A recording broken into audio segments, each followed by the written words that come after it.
Il arrive un moment où le silence du monde semble réclamer une réponse. C'est l'instant où l'on comprend que tout ce que nous appelons vie repose sur quelque chose qui, inévitablement, se dissout. À cette frontière surgit Yama, non pas comme un dieu lointain, mais comme le reflet de notre peur la plus intime, celle de perdre le contrôle sur ce qui ne nous a jamais appartenu. Dans les anciennes écritures, il est le Seigneur de la mort. Dans la vision que nous offre le Tao, il est l'esprit humain lui-même, tentant de saisir ce qui ne peut être contenu. Lorsque nous regardons Yama, nous nous regardons nous-mêmes. Ce besoin de définir, de figer, de résister au flux. La chaîne Solstice est née de cet élan de comprendre l'invisible sans le capturer. C'est un espace où philosophie, psychologie et spiritualité se rencontrent pour déchiffrer les symboles qui régissent l'inconscient collectif. Ici, chaque thème devient un pont entre la pensée ancienne et la conscience contemporaine. En explorant Yama, nous explorons aussi la manière dont notre culture a transformé la mort en tabou et le contrôle en vertu. Yama est plus qu'un mythe, c'est un diagnostic. Il porte le nom de cette force qui veut mesurer l'innommable. Le même élan qui, au quotidien, nous pousse à tout planifier, à exiger des garanties et à craindre le changement. Il vit dans chaque tentative de figer le temps, dans les contrats, les selfies, les prévisions et les promesses. Comme l'homme qui tente de retenir son souffle et finit par s'étouffer, Yama incarne l'esprit qui veut retenir le mouvement. La véritable histoire commence lorsque nous comprenons qu'il n'est pas l'ennemi de la vie, mais le miroir de notre propre rigidité. Dans le taoïsme, tout ce qui se fige meurt. Le fleuve qui cesse de couler se corrompt. Le corps qui cesse de respirer s'effondre. C'est la loi du flux, le Tao dans son expression la plus pure. En cherchant à gouverner le cycle, Yama crée la première erreur de la conscience. Séparer la vie de la mort, l'être du non-être. Et c'est précisément cette séparation qui nous garde prisonniers de l'illusion. Étudier Yama, c'est donc étudier l'esprit qui tente de comprendre le flux sans s'y abandonner. C'est là que la philosophie devient pratique, un art du détachement lucide. Nous vivons à une époque où la volonté de contrôle atteint son apogée. Nous mesurons nos pas, nos battements, notre productivité, notre pertinence sociale. Nous créons des algorithmes pour prévoir nos désirs. Et pourtant, nous redoutons toujours l'imprévisible. Aujourd'hui, Yama porte le visage de la technologie, du temps devenu monnaie d'échange, du corps qui doit durer. L'ironie, c'est que plus nous cherchons la permanence, plus vite nous nous épuisons. Le symbole ancien se rejoue dans le présent. Le premier mortel à mourir tente encore de nier sa mortalité. Cette répétition marque le point de départ de l'éveil. La démarche de Solstice est simple. Retrouver le sens originel de la sagesse, non comme croyance, mais comme instrument de lucidité. En comprenant Yama, nous apprenons à voir la mort non comme une fin, mais comme le langage du mouvement. Chaque vidéo est une leçon sur la manière de transformer la rigidité en fluidité, la peur en présence et le contrôle en conscience. Le contenu s'adresse à ceux qui sentent que quelque chose d'essentiel se perd dans la vitesse du monde et qui cherchent à retrouver le rythme du réel. Si vous sentez que le temps s'écoule plus vite que votre vie, c'est le moment de vous arrêter et d'écouter. La véritable histoire de Yama est une invitation au retour, au flux naturel qui a toujours été là, mais que le bruit de l'urgence a recouvert. Il n'y a pas de promesse de salut, seulement le rappel de l'essentiel, comprendre le mouvement avant qu'il ne nous emporte sans que nous ayons appris à danser. Abonnez-vous à Solstice, aimez cette vidéo et laissez le prochain pas du chemin se révéler dans le silence entre deux pensées. En 1922, dans le village de Varanasi, une jeune moine, nommée Ananda, fut témoin d'un événement qui la marqua à jamais. Lors d'un rituel funéraire sur les rives du Gange, elle vit un homme pleurer sans répit devant le bûcher, où le corps de son père se consumait. Le prêtre, calme, lui dit alors « Ne regarde pas le feu, regarde la flamme libérée. » Ananda passa des années à tenter de comprendre le sens de ces mots. Plus tard, en étudiant les anciens textes sur Yama, elle comprit que cette phrase ne parlait pas de consolation, mais de vision. C'était le début d'un voyage où la mort cessait d'être un événement pour devenir un langage. Selon les Écritures, Yama fut le premier être à franchir le seuil entre le connu et l'inconnaissable. Sa traversée ne fut pas une punition, mais un apprentissage, l'acte inaugural de la conscience qui observe la fin. Dans l'hindouisme, Yama est le dieu de la mort, du monde souterrain et du dharma, le premier mortel à mourir, devenu le juge du destin des âmes. Des siècles plus tard, dans ce même village, Ananda retrouvait symboliquement ce moment en comprenant que toute résistance à la mort est une forme de déni de la vie. La tension naît ici. Que faisons-nous lorsque le flux naturel nous montre que rien ne nous appartient? L'esprit, tel Yama, tente de gouverner le cycle. Mais chaque tentative de contrôle ne fait qu'engendrer plus de souffrance. Yama n'est pas un personnage lointain. Il est l'intelligence même qui croit pouvoir administrer l'incontrôlable. Lorsque nous planifions l'avenir par peur de le perdre, lorsque nous mesurons le temps avec anxiété, nous sommes Yama en action. Le changement commence quand nous réalisons que le jugement des âmes n'est rien d'autre que le jugement intérieur que nous portons sur nous-mêmes. Le tribunal n'est pas dans un autre monde, il réside dans l'esprit qui exige cohérence de ce qui, par nature, est impermanent. Si Yama représente la peur de la dissolution, il est aussi le gardien du passage, celui qui maintient la structure jusqu'à ce que nous soyons capables de la laisser aller. C'est lui qui empêche le chaos de devenir désordre. Sans Yama, il n'y aurait pas de conscience. Sans le Tao, il n'y aurait pas de vie. La philosophie nous invite à voir au-delà de l'opposition. La limite n'est pas l'ennemi, elle est l'instrument. Tout comme le feu du Gange ne détruit pas mais transforme, le rôle de Yama est de préparer l'esprit au détachement. Ce qui meurt ne disparaît pas, cela change simplement de forme. Nous vivons le même dilemme qu'Ananda. Nous voulons comprendre le flux, mais nous craignons la disparition. Nous essayons de cartographier nos émotions, de classer nos souvenirs, de prévoir nos fins. Dans chaque effort de contrôle, Yama se manifeste. Le Tao, cependant, nous enseigne que le contrôle est une illusion, que le fleuve n'a pas besoin d'être contenu pour être compris. Ce n'est que lorsque nous acceptons qu'il n'existe aucune frontière entre la vie et la mort que nous nous approchons du réel. Tout ce qui résiste au changement souffre, tout ce qui s'abandonne au flux demeure en mouvement. L'histoire d'Ananda nous rappelle que la compréhension ne naît pas de l'intellect, mais de l'abandon. Lorsque, des années plus tard, elle célébra le même rituel pour la mort de sa mère, elle répéta les paroles du prêtre. « Ne regarde pas le feu, regarde ce que la flamme libère. » Et à cet instant, elle comprit que la flamme ne consumait pas, elle révélait. Le passage de la peur à la vision. Yama cesse alors d'être le seigneur de la mort pour devenir le premier à comprendre la vie. Ainsi, parler de Yama, c'est parler de nous. C'est parler de la conscience qui tente de demeurer stable au cœur du flux. Et si vous êtes arrivé jusqu'ici, c'est que cette histoire vous a déjà appelé d'une certaine manière. Il y a en chacun de nous une part qui croit encore pouvoir dominer le temps et une autre qui pressent la nécessité de se réconcilier avec lui. C'est cette traversée que nous explorerons dans cette vidéo. La rencontre entre contrôle et dissolution, forme et flux, moi et Tao. Restez avec moi. La prochaine étape est de découvrir ce que Yama a vu lorsqu'il a enfin cessé de lutter. Lorsque nous comprenons le symbole de Yama comme une manifestation de l'esprit contrôleur, nous réalisons que la véritable pratique spirituelle ne consiste pas à fuir la peur de la mort, mais à apprendre à l'observer sans réagir. Les neurosciences contemporaines confirment ce que le taoïsme pressentait déjà.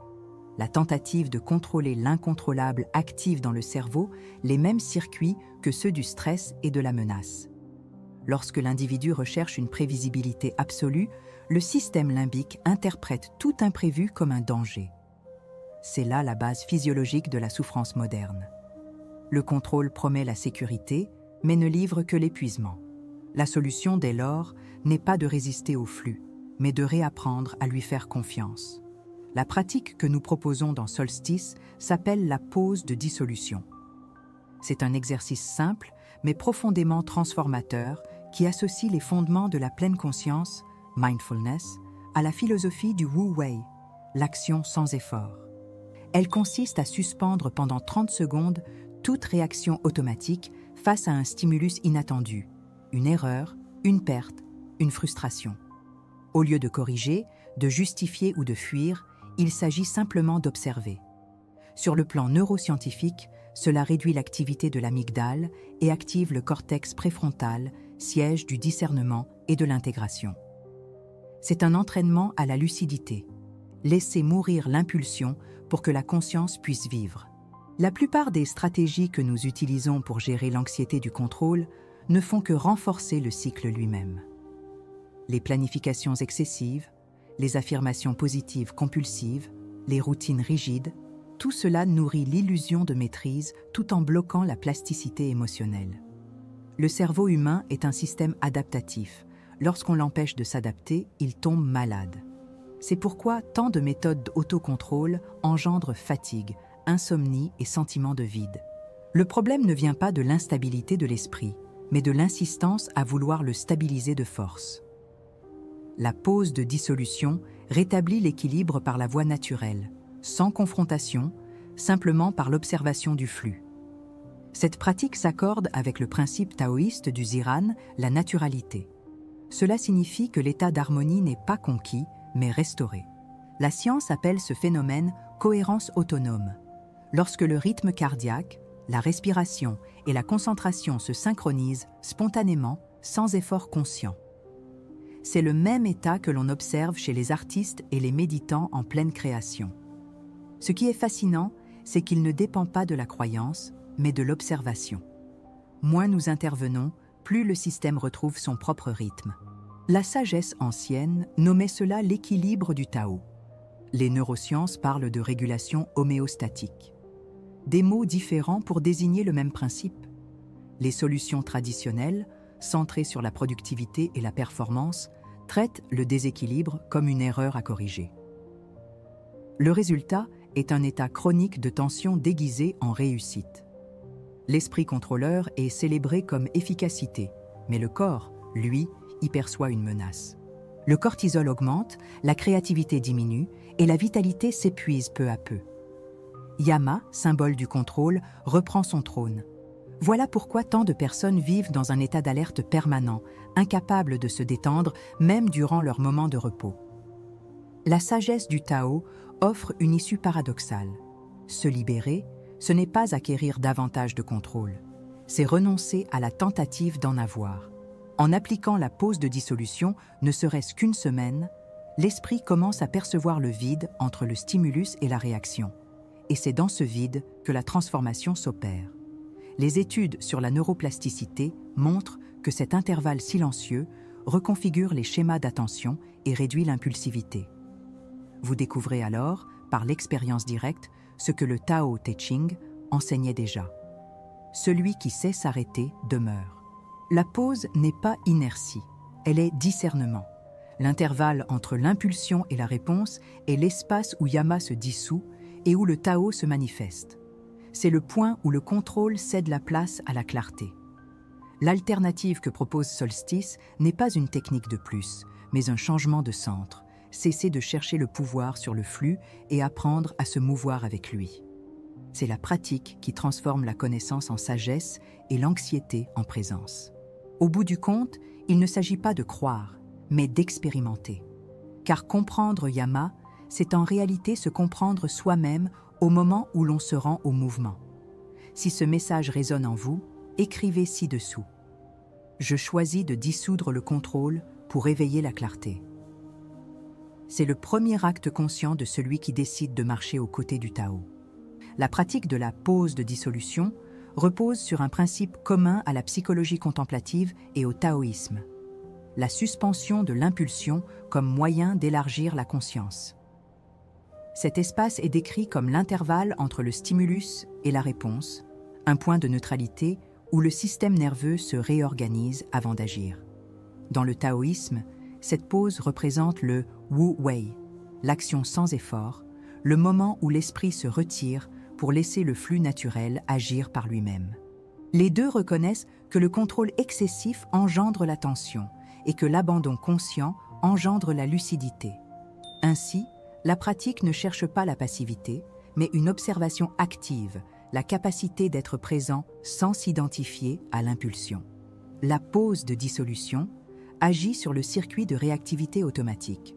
Lorsque nous interrompons le cycle stimulus-réaction, le cortex préfrontal reprend le contrôle sur le système limbique, responsable des réponses émotionnelles intenses. Ce processus réduit le niveau de stress et augmente la capacité de décision consciente. Le même principe est mis en œuvre dans les thérapies fondées sur la pleine conscience, qui démontrent une diminution mesurable du cortisol et une amélioration de la régulation émotionnelle. Dans la perspective symbolique de Yama, ce moment correspond à l'instant où le Seigneur de la mort perd le contrôle et où le flux reprend son cours naturel. L'ego se retire et la conscience émerge. L'exercice est une pratique de retour au vide, concept central aussi bien dans le Tao Te Ching que dans les sutras bouddhistes. Le vide, loin d'être absence, est espace potentiel. C'est en lui que toutes les formes naissent et vers lui qu'elles retournent. Lorsque le pratiquant apprend à se reposer dans la pause, il ne cherche pas de réponse, mais la clarté. Le bouddhisme appelle cela l'esprit comme le ciel. Les nuages des émotions passent, mais le ciel demeure. Dans le taoïsme, cette qualité est le ziran, l'état naturel qui n'exige aucun effort. La dissolution du contrôle est donc une restauration de l'esprit à sa nature originelle, ouverte, souple et silencieuse. Dans l'analyse symbolique de Yama, la mort représente la dissolution des structures que nous croyons nécessaires à notre existence. La pratique reflète ce processus à l'échelle psychologique. Mourir à l'impulsion de contrôle, c'est renaître à la spontanéité. L'esprit conditionné associe la sécurité à la prévisibilité, mais la vie est un flux continu. En entraînant la pause, nous apprenons à demeurer lucides au cœur du changement. Un apprentissage du détachement appliqué à la réalité quotidienne. Cet exercice rééduque le système nerveux à reconnaître l'impermanence comme naturelle, non menaçante. C'est une manière scientifique de pratiquer l'enseignement spirituel le plus ancien. Rien n'a besoin d'être contenu, seulement compris. La relation entre psychologie et spiritualité devient claire lorsque nous comprenons qu'elles étudient le même phénomène, la conscience en rapport avec elle-même. Ce que le Tao appelle harmonie, la neuroscience nomme cohérence neuronale. Ce que le bouddhisme appelle cessation de la souffrance, la psychologie définit comme régulation émotionnelle. La pause de dissolution est donc une méthode d'intégration entre Orient et Occident, un espace où l'intuition philosophique rencontre la preuve empirique. Elle n'exige pas la croyance, mais la pratique. C'est une voie pour ramener l'être humain à l'expérience directe de lui-même, sans le filtre du contrôle ni celui de l'attente. Ce processus a des implications plus vastes. Lorsque l'esprit s'habitue à l'intervalle, il commence à fonctionner avec moins de résistance au changement. Les relations deviennent moins défensives, la communication plus claire, les émotions plus transparentes. Le taoïsme décrit cet état comme l'alignement avec le Tao, le flux de la nature intérieure. En langage psychologique, c'est la transition du mode de survie au mode de croissance. La conscience cesse de lutter contre ce qui est et commence à collaborer avec ce qui se transforme. Voilà la véritable liberté. Non pas échapper au cycle, mais danser avec lui. Ainsi, comprendre la pause de dissolution, c'est comprendre que la mort symbolique de Yama n'est pas destruction, mais intégration. Chaque pause est une petite mort, la fin de l'impulsion, de l'anxiété, de la réaction. C'est dans ce silence que l'esprit reconnaît sa propre étendue. La pratique est donc bien plus qu'une technique. C'est une pédagogie de l'impermanence. Elle enseigne que la véritable intelligence ne réside pas dans la prévision du futur, mais dans l'accompagnement lucide du présent. Et c'est dans cette présence continue que la vie révèle son sens le plus profond, celui d'un mouvement sans centre, d'une conscience qui se transforme parce qu'elle ne cesse jamais de s'écouler. Lorsque Yama cessa enfin de vouloir gouverner, il découvrit qu'il n'y avait rien à gouverner. Le flux n'avait pas besoin de son autorité, et le silence ne demandait aucune traduction.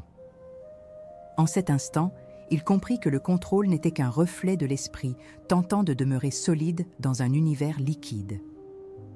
Nous sommes pareils, obstinés à vouloir modeler le fleuve alors que l'invitation est simplement de sentir son passage. La pause de dissolution nous conduit à ce même point. comprendre que la sérénité ne réside pas dans la maîtrise du mouvement, mais dans la confiance en sa direction. C'est le retour à ce qui a toujours été en équilibre, même lorsque nous croyions être perdus. Toute la pratique mène à cette perception simple. Rien n'a besoin d'être vaincu, seulement observé. Le monde n'est pas un obstacle à corriger, mais un miroir révélant notre état intérieur. Lorsque nous cessons de lutter contre le flux, celui-ci devient langage et l'expérience prend profondeur. Le taoïsme enseigne que la sagesse ne consiste pas à accumuler des réponses, mais à désapprendre les questions nées de la peur. Le bénéfice de marcher avec Yama, c'est comprendre que la fin n'est pas un point, mais un mouvement de retour. Et chaque fois que nous respirons sans résistance, l'univers respire avec nous. L'esprit qui a pratiqué la pause ne réagit plus. Il répond. Il ne cherche plus. Il reconnaît.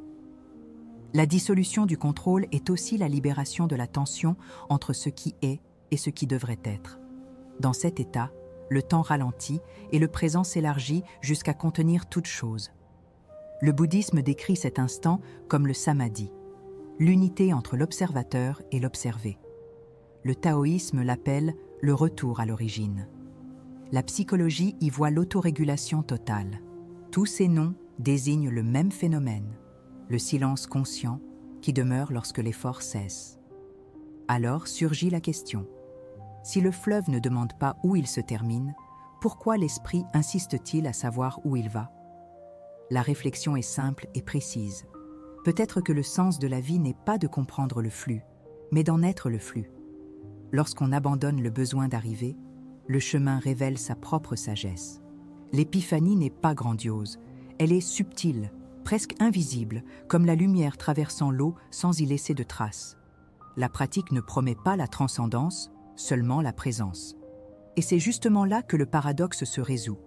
Ce que nous appelions la fin n'était qu'une pause entre deux respirations. Le cycle de contrôle et d'abandon est la trame même de la conscience. Il n'y a ni maître ni disciple, seulement l'apprentissage qui advient lorsque l'ego se lasse de commander.